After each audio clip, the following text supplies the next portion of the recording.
fun. Good morning, Justine. Good morning, Lockie. How are you? I'm very well. That's good. We're doing this interview today so I can write an essay for my Communication for Healthcare Professionals subject on effective communication in the workplace. Right. So, what is your profession and how is communication important in that profession? I am a commercial litigation lawyer and I've been doing that for just over 20 years now. So, what's commercial litigation? Commercial litigation is contract disputes, any type of legal dispute that involves a commercial element. So contract disputes, building disputes, arguments with government agencies, all sorts of different things. Okay. It's very varied what I do. Right.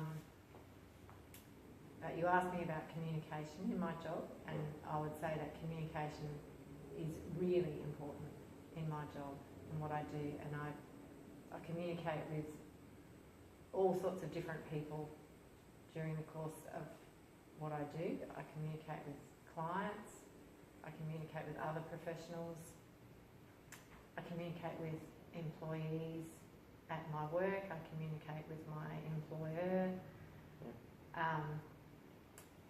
I communicate with government agencies, expert witnesses, courts, all sorts of different environments where I need to communicate in different ways. Right.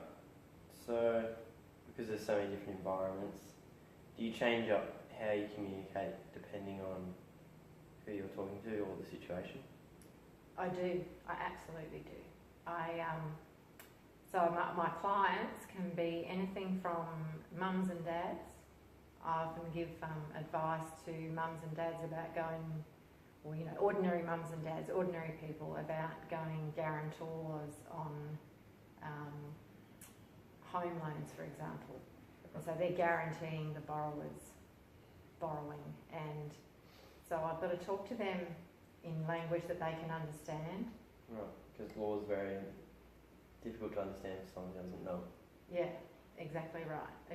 The law is so complicated and it can be very hard to explain it to people. Even educated people have trouble understanding the complexities of it sometimes. Yeah. So my clients range from ordinary people to business people who are quite savvy, and different people want different things from you. Different people want to feel differently about the process. So business people are a little bit more familiar with these sorts of processes, so you don't need to reassure them as much as you might do with an ordinary person who hasn't had any, individuals who haven't had any experience of the legal system. So I talk to people differently depending on who they are and how I want them to feel about the process. If it's a business person, I want them to feel confident that I know what I'm talking about, which is what I like to convey to all of my clients, but also giving them the confidence that I'm going to look after their business. Right. If it's an ordinary person who's being affected really personally by this situation in which they find themselves, I want them to feel confident that they're going to come out of it okay, that I'm looking after them in a personal way. Right, yeah. So, you're talking a lot one-on-one with people. Is non-verbal communication important? Non-verbal communication is really important in my job. There are a few different things or a few different examples I can think of. I use eye contact a lot in dealing with not only my clients, because I think it helps convey trust. People like to be able to look you in the eye and understand that you're a trustworthy person. But also when I'm dealing with other professionals, so if I have, in my line of work, the lawyer on the other side, you are at war with sometimes, not all the time, but quite often. Yeah. And so when you're meeting them in a situation where you're in court or you're in a mediation, the eye contact's is different. Like in that you've got to look serious, you've got to look scary, you've got to look, determined. Intimidate the other person. A little bit of intimidation. Right. So I use that. So facial expressions are really important when I'm talking with my clients. Again, if I'm wanting them to feel looked after. Nurtured, like a nurturing face. A nurturing face. I use my nurturing face. I smile. Yeah. I try and build up that kind of rapport with them. If it's someone on the other side, I don't smile. Like poker face. Poker face. Poker face, very important, because that means that you're not giving anything away. So definitely non-verbal is important. I shake hands, with my clients. That's a bit of non-verbal communication.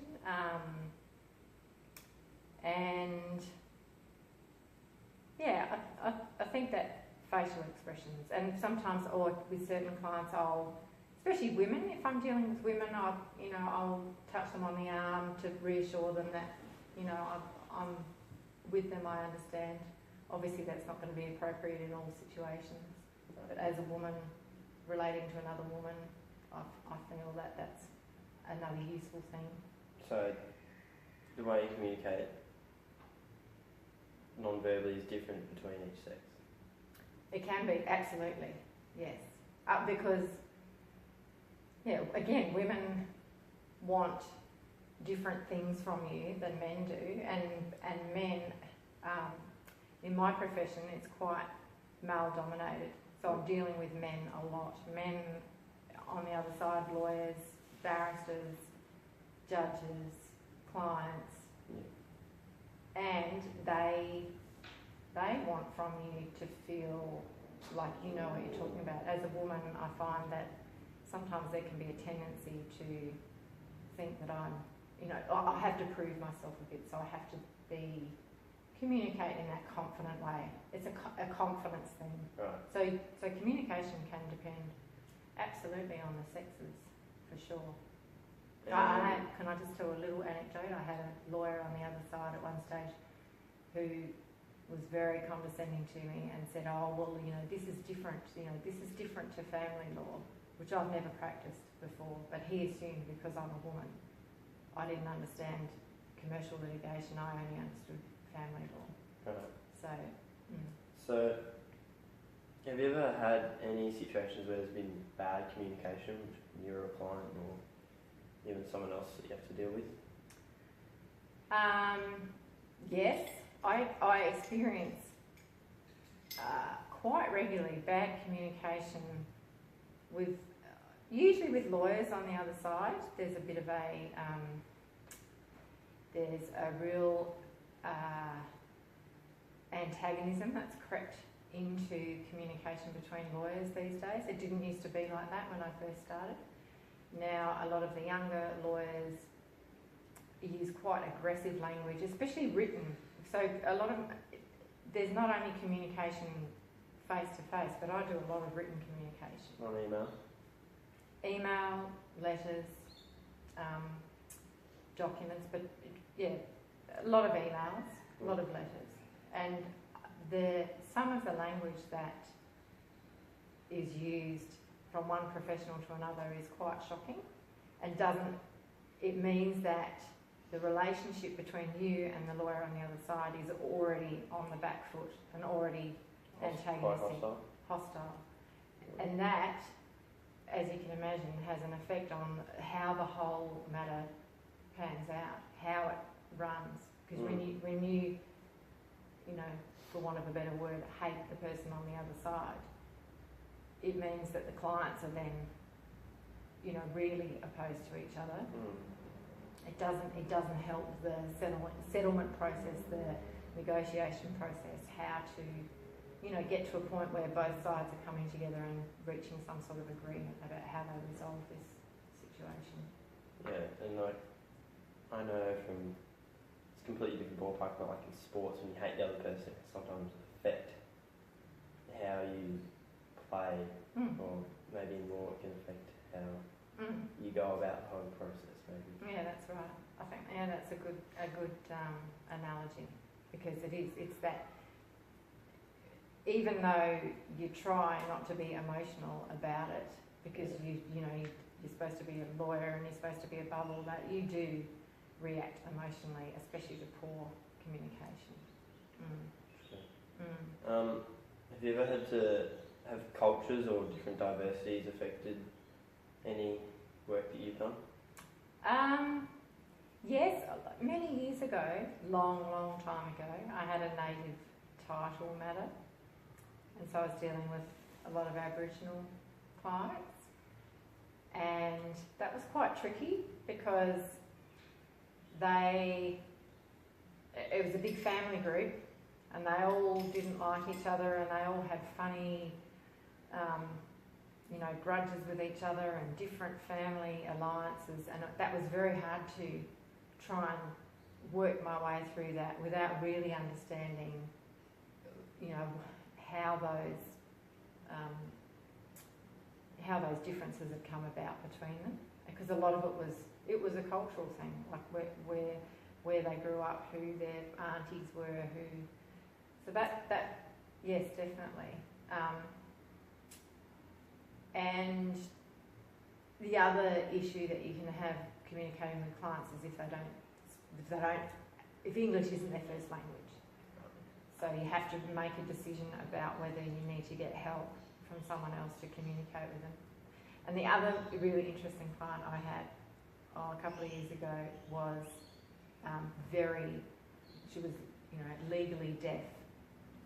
But so you had to have an interpreter in, and you had to explain things really clearly and speak really slowly so that the interpreter could explain to her, but the interpreter didn't have legal knowledge. So it wasn't a cultural thing, but it was a disability thing. Did that slow down the whole process? Yeah, hugely. And then sometimes she would come in without her interpreter, and so you shouting, and I think her tendency would be to agree to things, and you think you're getting somewhere, and then later on you discover that she hasn't understood what you said. So you have to be very careful. Have you had any experience in court? Yes, I have. And so what's that like, communication-wise? Well, as you can possibly imagine, it's a very intimidating environment. So one of the major things that you have to try and do is be confident and appear to be unshakable, because you can. Everyone's watching you. You're getting watched. You're addressing a judge or a magistrate sitting up on the bench. Everyone there kind of appears to know the process, but there's a lot of unspoken rules of etiquette, what you do and don't do, and who stands up, and you've got to stand up when you're speaking, and you sit down when you're not speaking, and it's very formal and very no one sits down and teaches you what the rules are. But at the same time, when you go in, even for the very first time, you have to pretend you know what you're doing. So that's a form of communicating that you're confident even when you're not. And you have to also look confident for your client. Oh, absolutely. But quite often the clients aren't in court. Unless you're in a trial, generally they're not there. So it's the other professionals that you want to give that impression to. And where in my line of work, mostly I don't do the talking. I have a barrister usually. And the barristers are very, their method of communication is very polite, very respectful of the judge, very, when you're dealing with barristers on their own, they're very forceful people and they know everything and they tell you, what's what. But when they in the court environment, they change. Respectful of everyone around. Yeah, they become very, oh yes, Your Honour, yes, Your Honour. If Your Honour pleases, it's very, that they're sort of bowing down to the higher authority. It's very interesting to watch that change in communication method. Mm. If you can't go in there all guns blazing, it doesn't happen like it does on television. Yeah, right. Mm. Well, I guess we can end it now. What, do you think that's more than 5 minutes? Yeah. Okay. I think we've been talking 16 minutes.